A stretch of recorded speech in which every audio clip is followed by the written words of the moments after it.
On May 15, 1951, General Omar Bradley walked into a Senate hearing room in Washington, knowing the next few hours could destroy everything he'd built over 4 decades of military service.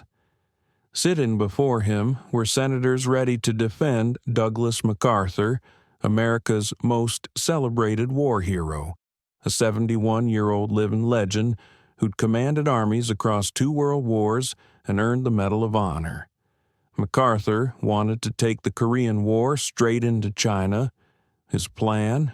Bomb Chinese cities, blockade their ports, and potentially unleash atomic weapons. President Truman had fired him just 34 days earlier for refusing to follow orders. The American public was outraged. Millions believed MacArthur was a visionary being punished by politicians who didn't understand warfare.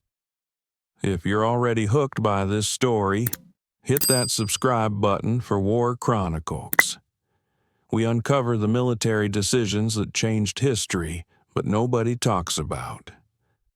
When strategy meets reality, MacArthur had already testified for 3 full days in early May. His testimony was magnetic. Brilliant arguments, iron logic, undeniable passion. He claimed the Joint Chiefs of Staff backed his strategy. He argued that true victory demanded striking China directly. Anything less, he said, was cowardice disguised as diplomacy. Congress gave him standing ovations. Now it was Bradley's turn to speak. Bradley chaired the Joint Chiefs of Staff, making him the highest-ranking military officer in America. 43 years of service. He'd commanded more soldiers in actual combat than any American general except Eisenhower. Troops called him the GI General because he genuinely cared about ordinary soldiers. Officers respected him because he never chased personal glory. But Bradley faced an impossible situation. He believed MacArthur's plan would trigger World War III. Bradley understood what MacArthur seemed to ignore. The Soviets possessed atomic weapons.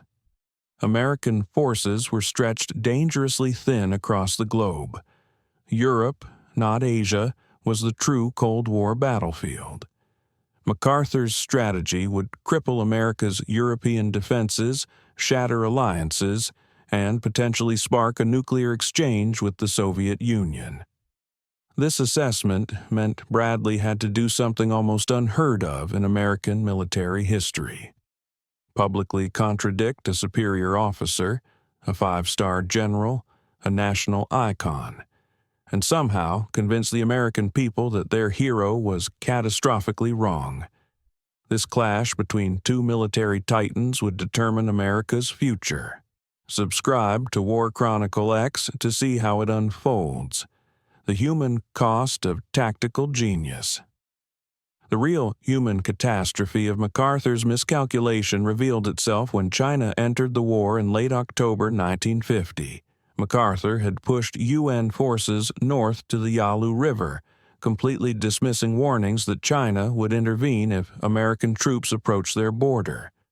Chinese Premier Zhou Enlai had sent explicit warnings through India. MacArthur waved them off as empty threats. He assured President Truman the Chinese wouldn't dare confront American military power. He estimated maybe 100,000 Chinese troops were in Manchuria, but insisted they'd never cross into Korea. If they did, he promised American air superiority would annihilate them. MacArthur couldn't have been more wrong.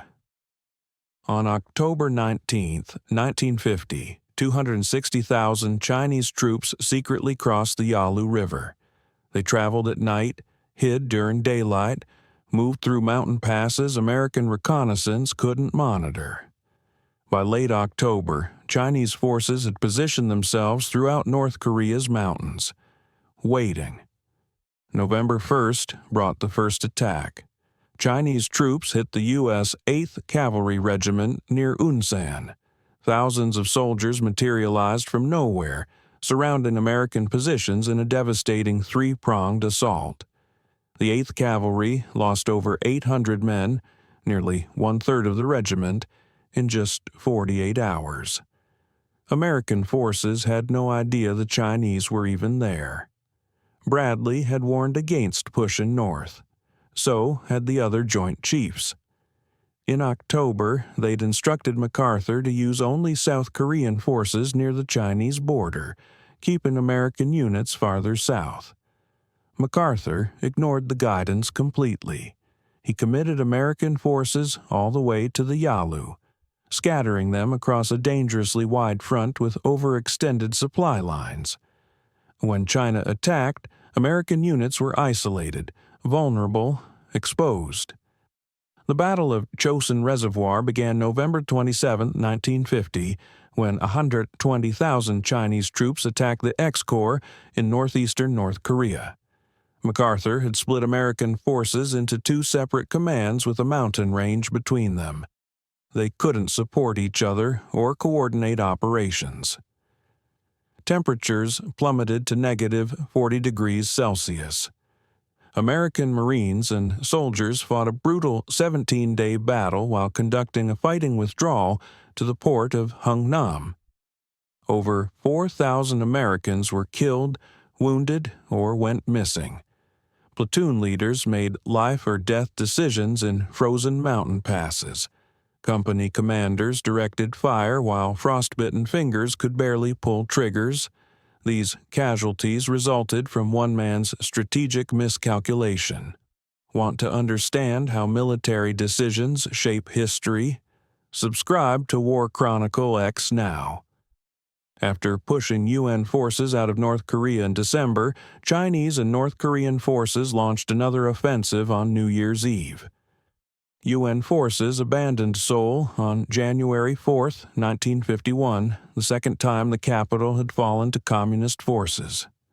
American units served as rear guard, covering the retreat under constant mortar fire and small arms engagement. By late January 1951, the consequences were devastating. American battle deaths before Chinese intervention, June to October 1950, had reached over 8,500. The Chinese attacks from November through January added thousands more casualties. Most died after MacArthur pushed forces north against explicit military advice. Most died, withdrawing from positions that should never have been occupied. Most died fighting an enemy MacArthur insisted wouldn't intervene. Casualty reports came to Bradley's office daily. Names, ranks, units, circumstances of death. Each report represented a family receiving a telegram. Each report represented a military judgment that had failed catastrophically. And MacArthur's public statements kept demanding more aggressive action, more attacks on China, more expansion of the war. Bradley read every casualty report available to him. He understood the cost of MacArthur's error, and he knew MacArthur's new plan would multiply that cost exponentially. When tradition conflicts with reality, official doctrine said MacArthur was right. America didn't fight limited wars. American military tradition demanded total war, unconditional victory. That's how America won World War I. That's how America won World War II. MacArthur embodied that tradition perfectly. First in his class at West Point, Medal of Honor recipient in World War I, commander of the Southwest Pacific in World War II who defeated Japan and oversaw the occupation. He was brilliant, bold, and successful.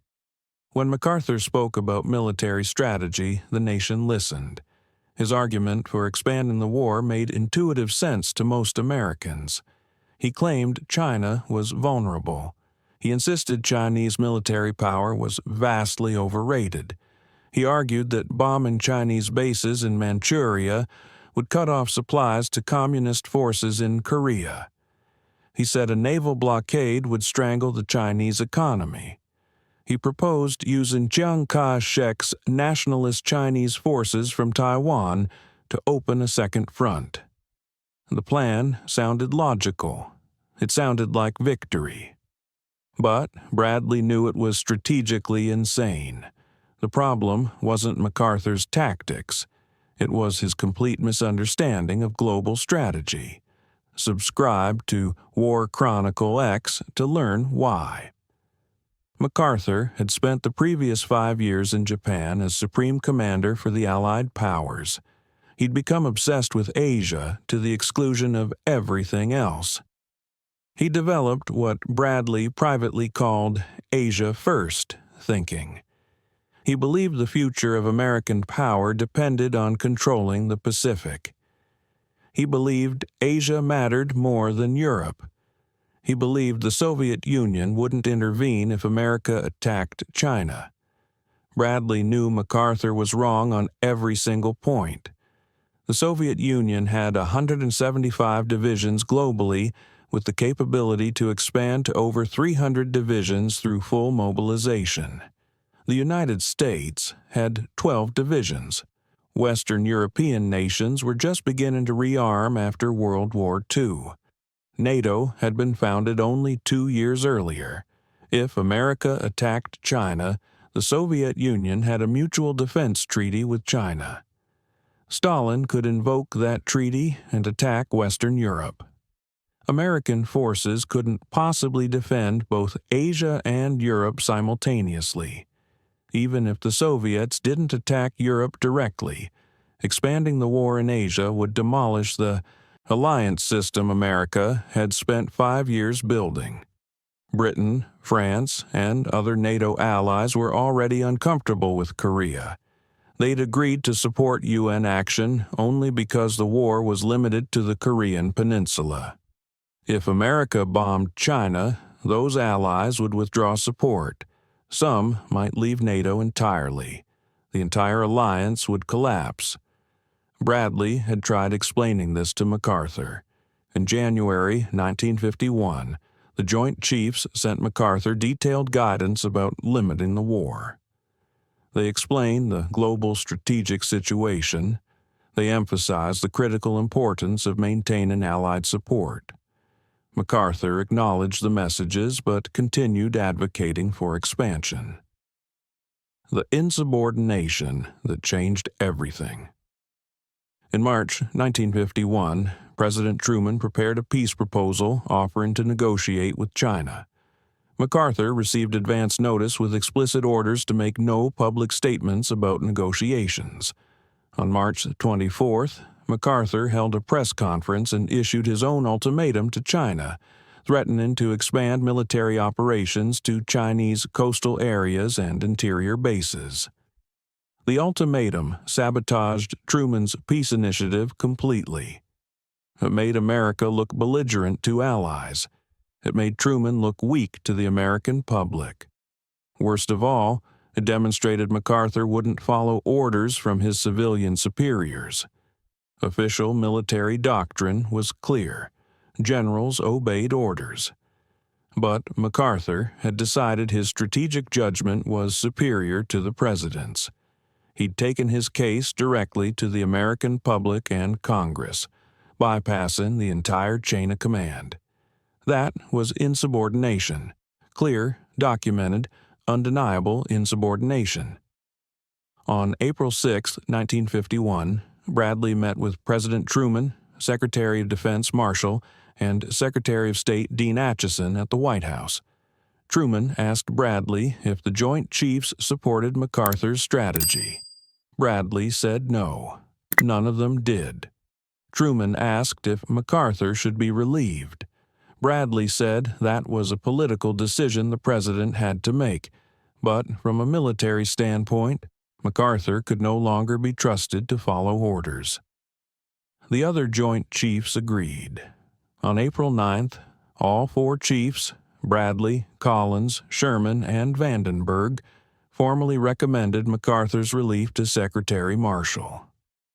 On April 11th at 1 a.m., the White House announced MacArthur had been relieved of all commands. The announcement shocked America. Truman's approval rating was 26%. MacArthur was a military genius. The firing looked like political cowardice. MacArthur returned to America on April 17th. 7.5 million people lined the streets for his ticker tape parade in New York City, the largest crowd in the city's history. On April 19th, MacArthur addressed a joint session of Congress. His speech lasted 34 minutes. He was interrupted by applause 30 times. He defended his strategy. He attacked the administration's policy of limited war. He declared there was no substitute for victory. He quoted an old barracks ballad, "Old soldiers never die, they just fade away." Senators wept openly. MacArthur's speech was broadcast to 40 million Americans. Subscribe to War Chronicle X to discover what happened next. Public opinion polls showed 70% supported MacArthur. Only 30% supported Truman. Congressional Republicans demanded hearings to investigate why Truman had fired America's greatest general. The Senate Armed Services Committee and Foreign Relations Committee scheduled joint hearings beginning May 3rd. Bradley would be the key witness. If he contradicted MacArthur, he risked being called a liar, a coward, or a political tool. If he supported MacArthur, he'd be betraying his own judgment and the security of the nation. Either way, his testimony would determine whether civilian control of the military survived this crisis. The testimony that saved the world. Bradley worked alone, preparing his testimony. He spent hours in his Pentagon office reviewing intelligence reports that couldn't be made public. Reports about Soviet military strength in Europe, reports about Chinese military capabilities, reports about American vulnerabilities. The information was classified. Revealing it might compromise sources, but without revealing some of it, Bradley couldn't prove MacArthur was wrong. The reports painted a grim picture. The Soviet Union had 35 divisions positioned in the Far East near the Korean border. Soviet forces in Europe and globally totaled 175 divisions, expandable to over 300 with mobilization. The Soviets had atomic weapons. If war expanded to China, the Soviets might intervene with nuclear weapons. American forces were already stretched desperately thin. Air Force Chief Vandenberg told Bradley that Korea was consuming 80 to 85% of America's tactical air capacity. The Strategic Bombing Force was committed to defending Europe. There was almost nothing left for a wider war in Asia. Army Chief Collins reported that American ground forces worldwide totaled 12 divisions. 8 were committed to Korea or Japan. 4 were in Europe or the United States. There were no reserves whatsoever. If the Soviets attacked Europe, America couldn't defend it. Navy Chief Sherman added that MacArthur's proposed naval blockade of China would require ships America didn't have. The Navy was maintaining operations in Korean waters, Mediterranean waters, and Atlantic waters. A blockade of China's entire coast would require pulling ships from Europe, leaving European waters defenseless. Every service chief reached the same conclusion. America couldn't fight a larger war in Asia without abandoning commitments elsewhere. And if America abandoned those commitments, the Soviets would exploit the opportunity immediately. Bradley also reviewed political intelligence about America's allies. Britain's government had made crystal clear they would not support military action against China. France was fighting communist insurgents in Indochina and desperately needed American support. Other NATO allies were terrified of being drawn into World War III. If America attacked China, the alliance would fracture. Some allies might even negotiate separate peace agreements with the Soviet Union. The entire Western alliance system built since 1945 would collapse. MacArthur's strategy ignored all of this.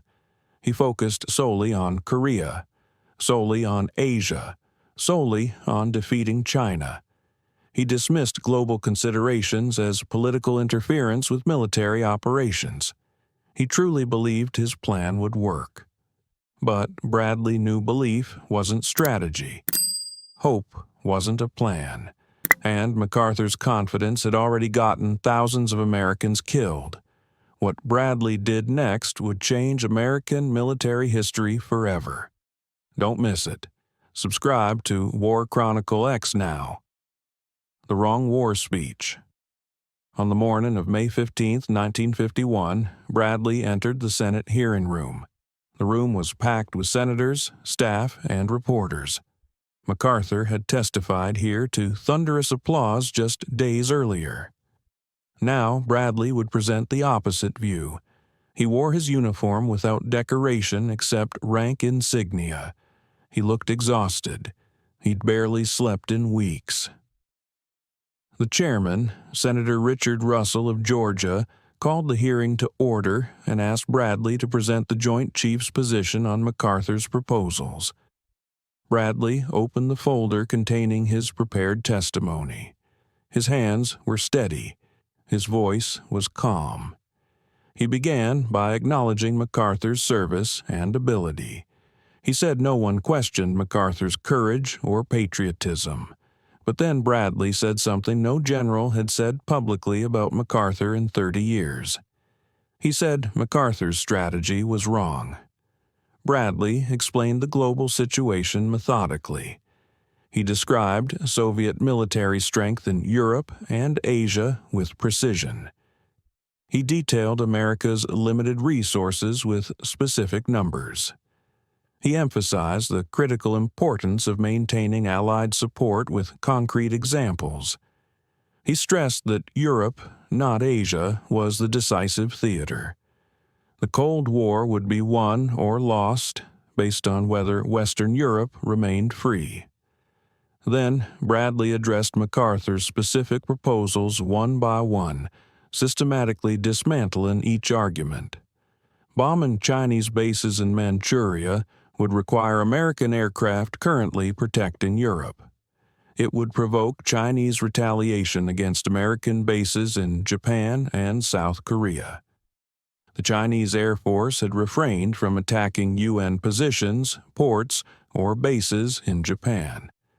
If America bombed China, that restraint would end immediately. Chinese bombers could strike Tokyo, Osaka, and Yokohama. American air defenses in Japan were minimal. Civilian casualties could be catastrophic. MacArthur's plan risked turning the Korean conflict into a wider war engulfing Japan. A naval blockade of China would require ships defending Atlantic sea lanes and Mediterranean waters. It would take months to implement effectively. It would be strategically meaningless because China's economy wasn't dependent on maritime trade with the West. The Soviet Union supplied most of China's military equipment by rail through Manchuria. A naval blockade couldn't stop that. Using nationalist Chinese forces from Taiwan would be militarily ineffective and strategically disastrous. Bradley testified in detail about Chiang Kai-shek's forces. Their leadership was poor. Their equipment was poor. Their training was poor. They'd been defeated by communist forces in the Chinese Civil War despite massive American aid. Between 1946 and 1949, America had given Chiang's nationalists over $2 billion in military assistance. It hadn't helped. Chiang's armies had collapsed not from lack of weapons, but from poor leadership, corruption, and low morale. And expanding the war would not guarantee victory. China had millions of soldiers available. Their army had proven it could fight effectively in Korea despite American air superiority. Chinese forces had pushed UN troops back from the Yalu to south of Seoul without using their air force against UN ground troops, without bombing UN supply lines, without attacking UN bases in Japan. If America expanded the war to China, all those restraints would vanish. A wider war might force America to use atomic weapons, alienating every ally and turning world opinion against the United States. Then Bradley delivered the line that would define the entire debate. He said, "Frankly, in the opinion of the Joint Chiefs of Staff, this strategy would involve us in the wrong war, at the wrong place, at the wrong time, and with the wrong enemy." The words hung in the air. Wrong war, wrong place, wrong time, wrong enemy. Bradley had just told America that its greatest general was proposing catastrophic strategic error. Reporters in the gallery wrote frantically. Senators leaned forward. The room was absolutely silent. This single moment changed everything. If you want more untold stories like this, subscribe to War Chronicle X right now. The shift Bradley continued for several more hours. He answered every question with precision and devastating clarity. Much of his testimony had to be given in closed session because it was too sensitive for public release. Information about Soviet strength, American vulnerabilities, and Allied weaknesses couldn't be shared openly without compromising national security. But the core message was unmistakable and devastating. MacArthur was wrong. The other service chiefs testified over the following days, providing additional evidence that contradicted MacArthur's claims. Air Force Chief Vandenberg revealed classified information that shocked senators. He testified that 85% of America's tactical air power was already committed to Korea. The strategic bomber force that would strike the Soviet Union in a general war was being used tactically in Korea. There was almost nothing left in reserve. If MacArthur's plan required bombing China extensively, America would have to pull aircraft from Europe, leaving NATO defenseless against Soviet attack. Army Chief Collins testified that MacArthur's claims about Chinese weakness were dangerously misleading. The Chinese had not used their full military power in Korea. They had not bombed UN ports. They had not attacked UN bases in Japan, which were completely vulnerable. They had not bombed UN supply lines stretching hundreds of miles. If America attacked China, the Chinese would escalate across all these areas. The war MacArthur claimed he could win quickly would expand into a prolonged conflict across East Asia. Navy Chief Sherman testified that a naval blockade of China was logistically impossible with available forces and strategically meaningless even if implemented. China's coast was over 4,000 miles long. A complete blockade would require hundreds of ships America didn't have available. Secretary of Defense Marshall delivered the final blow to MacArthur's credibility. Marshall testified that MacArthur's repeated insubordination had made it impossible to trust him with command. Military officers served at the pleasure of the president. They obeyed orders or resigned. They didn't conduct independent foreign policy through press conferences and congressional letters. The combination of Bradley, the Joint Chiefs, and Marshall systematically dismantled every part of MacArthur's case. MacArthur had claimed the Joint Chiefs agreed with him. They testified under oath they didn't. MacArthur had claimed his strategy would win quickly. They testified it would likely start World War III. MacArthur had claimed China was weak. They testified China had barely begun to use its full power. The hearings lasted 7 weeks. Over 2 million words of testimony were recorded and transcribed. By mid-June, public opinion had shifted dramatically. Support for Truman's decision rose week by week. Support for MacArthur's strategy fell correspondingly. Americans were starting to understand that limited war was a new and necessary concept required by nuclear weapons. Bradley's phrase, The wrong war, at the wrong place, at the wrong time, and with the wrong enemy, became the defining statement of the entire crisis. Newspapers repeated it daily. Want to understand how one speech changed American military doctrine forever? Subscribe to War Chronicle X, The Silent Victory. The hearings ended June 27, 1951. The Senate committees issued a joint report concluding that Truman's firing of MacArthur was within the constitutional powers of the president and appropriate under the circumstances. They found that MacArthur's strategy was not supported by the Joint Chiefs of Staff. They found that MacArthur had repeatedly violated orders by making public statements on policy matters without authorization. Bradley never received public recognition for his testimony. There was no medal, no commendation, no parade. He'd done what needed to be done, contradicted a superior officer to prevent strategic disaster, then went back to work. MacArthur faded from public life after the hearings. He never received another military command. He gave speeches at Republican conventions. He wrote his memoirs. He was discussed briefly as a potential presidential candidate in 1952, but his political support evaporated once the full testimony from the hearings became public. By early 1952, MacArthur was just another retired general living at the Waldorf Astoria Hotel in New York. He would live there for the next 12 years, gradually fading from public consciousness. In 1952, Dwight Eisenhower won the presidency, partly by promising to go to Korea and end the war. When Eisenhower took office in January 1953, he maintained Truman's policy of limited war in Korea. He didn't expand the conflict into China. He didn't bomb Manchurian bases.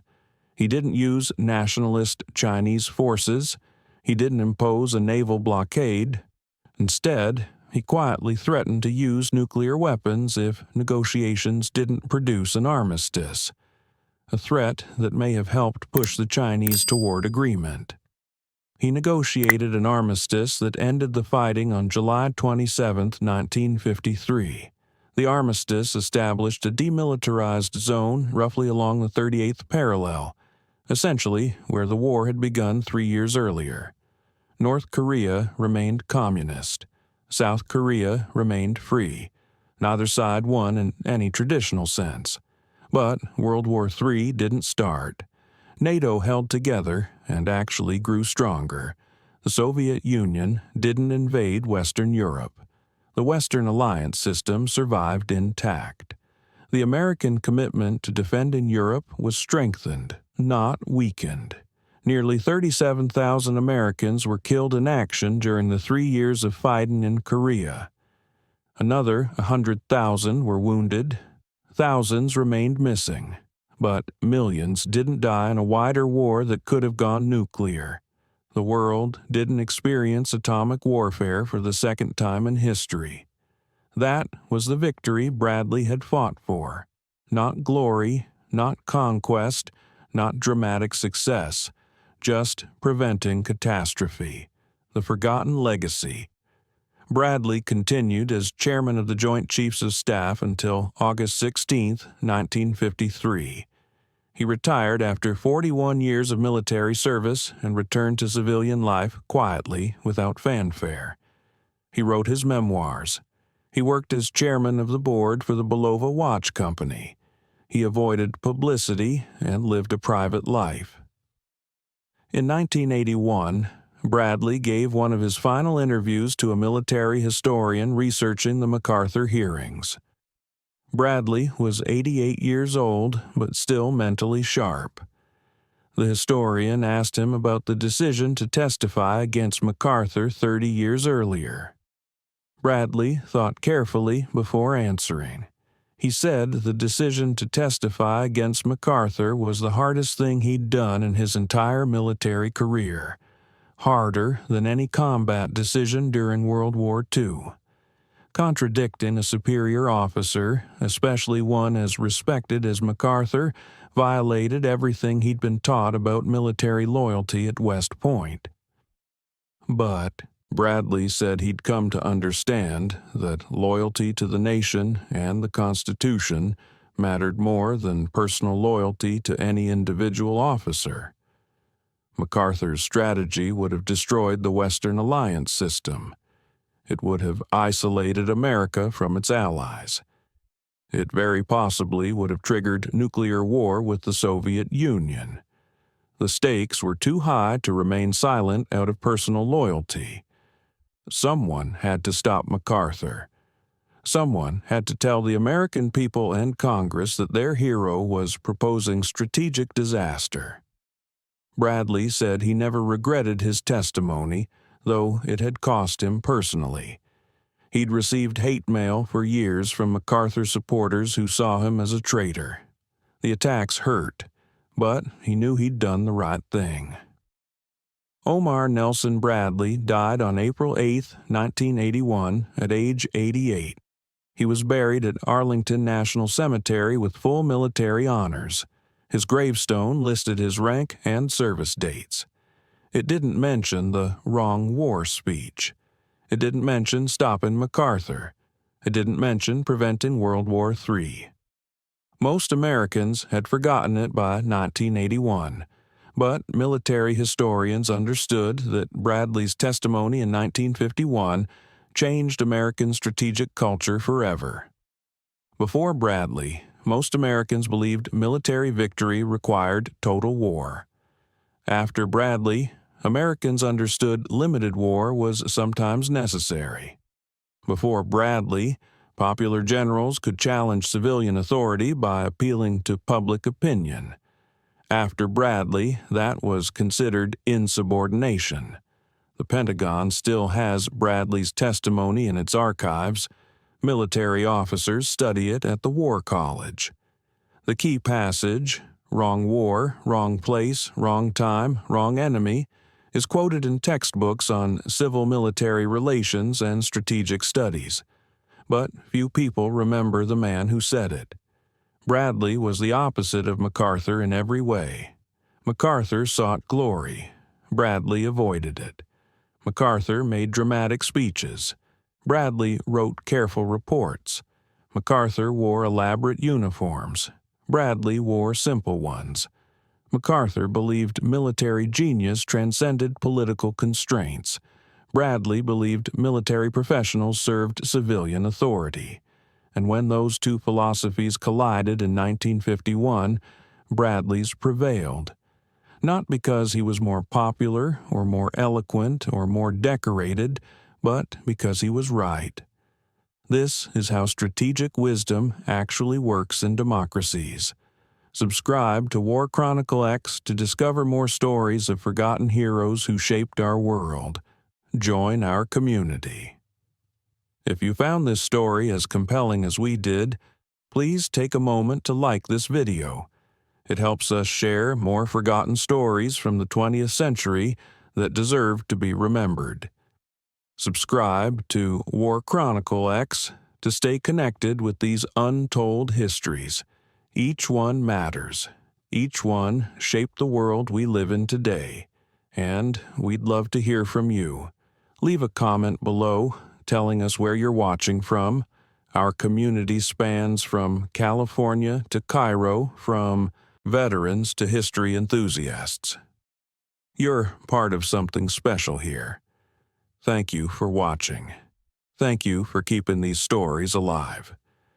Remember, behind every great historical decision stands an ordinary person who chose to do what was right rather than what was popular. Subscribe now and never miss another extraordinary story on War Chronicle X.